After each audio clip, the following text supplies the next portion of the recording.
Bismillahirrahmanirrahim. Assalamualaikum warahmatullahi wabarakatuh. Sebelumnya perkenalkan, nama saya Anissa Nurul Insani, NIM F2018-01046. Oke, pada kesempatan kali ini saya akan mereview jurnal dengan tugas mata kuliah Kimia Medisinal 2, yaitu jurnal yang berjudul Studi in Silikon Hubungan Kuantitatif Struktur Aktivitas HKSA, Senyawa Turunan Benzimidazol, Docking Molekuler, Penelusuran Farmakor, Virtual Screening, Uji Toksisitas, Profil Farmakokinetik sebagai Antituberkulosis. Oke, langsung saja kita masuk pada ringkasan abstraknya. Telah dilakukan penelitian studi hubungan kuantitatif struktur aktivitas HKSH, docking molekuler, penelusuran farmakor, virtual screening, uji toksisitas, dan profil farmakokinetik pada turunan benzimidazol sebagai inhibitor DNA GRACE pada penyakit tuberkulosis secara in silikon. Penelitian ini bertujuan untuk menemukan model persamaan HKSA senyawa, menemukan fitur-fitur farmakor senyawa yang bertanggung jawab atas aktivitas dan selektivitas DNA GRACE, serta pemilihan senyawa hasil virtual screening yang kemudian ditentukan profil farmakokinetik, toksisitas, dan toksisitas metabolit untuk pengobatan tuberkulosis. Prosedur ini dimulai dengan pemodelan dan optimasi geometri struktur molekul pada perangkat lunak HyperSim 8.0. Optimasi geometri dilakukan dengan metode AB in vitro, perhitungan deskriptor HKSH, penentuan fitur farmakor, dan docking molekuler. Dilakukan dengan menentukan perangkat lunak MOE 2019. Selanjutnya dilakukan pengujian. Untuk metode penelitian, yang pertama itu software HyperSim Relation 8.0 Molecular Operation Environment. Dan yang kedua dengan menggunakan hardware prosesor Intel Core Duo CPU E7500 dan 2.93 GHz, 2.94 GHz, RAM 2.00 GB, dan hard disk 284 GB. Penyusunan model persamaan HKSA struktur senyawa dibuat dengan menggunakan paket program HyperSim. Senyawa-senyawa ini merupakan senyawa turunan benzimidazol sesuai dengan hasil penelitian Hamed sebanyak 19 senyawa. Selanjutnya masuk pada docking molekul. Pendekatan yang digunakan adalah semi-Rayk, di mana struktur protein dibuat Rayk sedangkan ligan fleksibel. Selanjutnya kita masuk pada penentuan fitur farmakon reseptor ligan.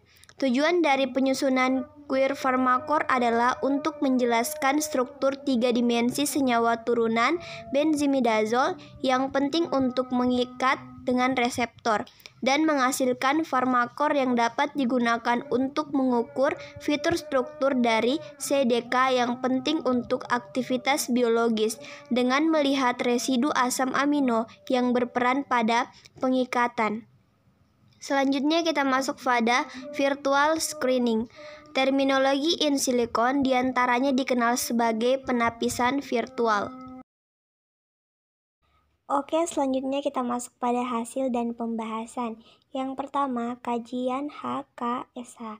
Kajian HKSH merupakan menggunakan 19 senyawa. Pemilihan senyawa-senyawa ini didasarkan pada kemiripan kerangka struktur dari senyawa tersebut, dan aktivitas inhibisi DNA GRACE diperoleh dari hasil penelitian Hamed. Selanjutnya kita masuk pada kajian fitur farmakor. Struktur kristal kompleks DNA GRACE sedang dan lignin setelah lama diteliti. Terdapat 3 struktur senyawa yang telah dilaporkan dan dapat diunduh dari situs www.rssep.org dengan menggunakan 3 struktur lignan protein di atas.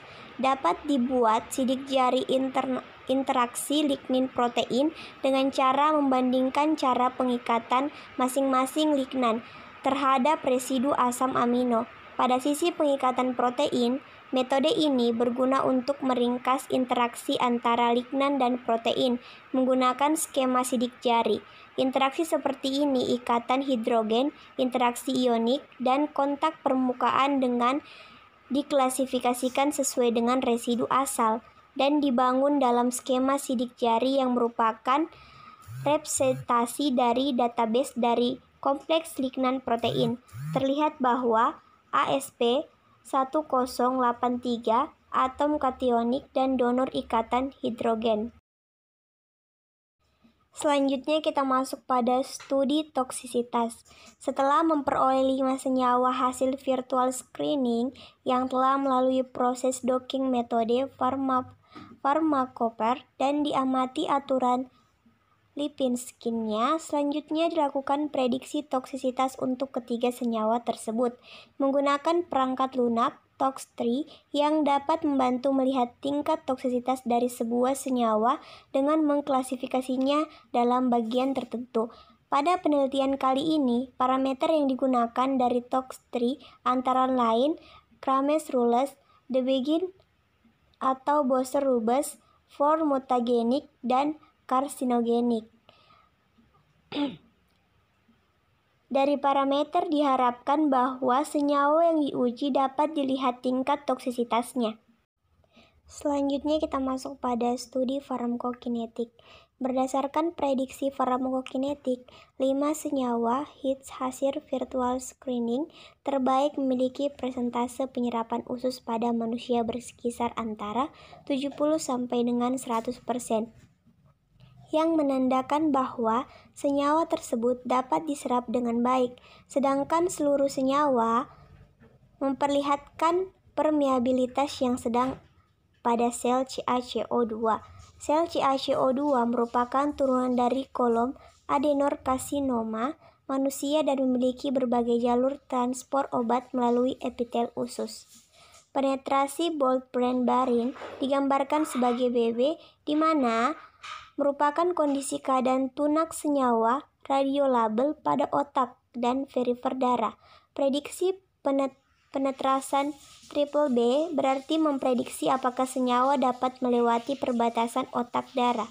Hal ini sangat penting pada lingkungan farmasi, karena senyawa aktif sistem saraf pusat harus dapat melewati pembatas ini, sementara senyawa aktif sistem saraf pusat tidak boleh melewatinya agar mencegah efek samping sistem saraf pusat. Selanjutnya kita masuk pada kajian docking molekuler. Proses simulasi docking senyawa-senyawa uji diawali dengan mengidentifikasi kantung atau sisi pengikatan dari enzim tersebut. Selanjutnya dengan fasilitas simulation dock, senyawa-senyawa uji sebagai lignan di docking pada reseptor serta diarahkan pada sisi pengikatan yang sebelumnya telah diidentifikasi. Proses docking menggunakan lignan fleksibel dan reseptor kaku menggunakan metode Scurrying London atau DG. Validasi metode docking dilakukan dengan redocking negatif lignan pada sisi pengikatan. Didapatkan nilai RMSD ROT dengan Roth mean squared deviation lebih kecil dari 2 dan berarti metode tersebut memiliki validasi yang tinggi. Artinya posisi lignan kopi mirip dengan posisi lignan aslinya. Bisa dilihat pada gambar, posisi lignan aslinya ada pada gambar 3, sedangkan interaksi validasi lignannya itu ada pada gambar 4. Selanjutnya kita masuk pada kajian virtual screening. Pada penelitian ini dilakukan proses virtual screening terhadap 150.000 senyawa natural production yang diunduh dari situs yang ada pada slide. Dari proses tersebut diperoleh 17 senyawa kimia bahan alam yang hits dengan fitur farmakolignan yang memiliki interaksi dengan DNA GRISE. 17 senyawa hits kemudian didocking dengan metode Pharmacore. Dari 17 senyawa yang hits hanya terdapat 11 senyawa yang menuju interaksi yang sesuai dengan fitur Pharmacore. Oke, selanjutnya kita masuk pada kesimpulan. Jadi, untuk kesimpulan tentang review jurnal kali ini yaitu hubungan kuantitatif struktur dan aktivitas senyawa turunan benzimidazol sebagai inhibitor DNA CRISE menunjukkan bahwa 4 prediktor berpengaruh terhadap aktivitas senyawa, sebagaimana digambarkan dengan persamaan KEH-KSA terbaik. Bisa dilihat pada slide, senyawa turunan benzinazol dapat mengikat ASP 1083 dan GLY 1072 pada protein 2-XCS. Interaksi yang terjadi antara senyawa-senyawa turunan benzinazol dengan reseptor ditunjukkan dengan nilai docking score S. Makin rendah nilai S, maka interaksi antara keduanya makin kuat. Dari penelitian yang dilakukan, diperoleh hasil di mana pada protein kode 2-XCS senyawa 23 menunjukkan hasil yang lebih baik dengan nilai docking score yaitu minus 190-9309. Asam amino yang penting dalam interaksi reseptor dengan beberapa senyawa inhibitor DNA CRISE adalah ASP 1083 asam asparmitat. Adapun query farmakor yang berperan dalam interaksi lignan reseptor memiliki fitur gugus-gugus kation dan donor proton. Gugus donor dan aseptor proton, dan gugus aromatik F3 dan F4 PIR. Senyawa dengan kode ZINCO 8964902 merupakan senyawa yang paling baik di antara 150.000 senyawa dilihat dari sisi kecocokan pada kur farmakor, docking dengan metode farmakor, prediksi bioavailabilitas menggunakan rule of 5 Lipsin, dan prediksinya AD atma per T. Oke, mungkin itu saja yang bisa saya sampaikan mengenai tugas mata kuliah medisina 2, yaitu tentang mereview jurnal. Kalau ada yang kurang dimengerti dan kurang dipahami, mohon dimaklumi karena saya juga masih banyak belajar.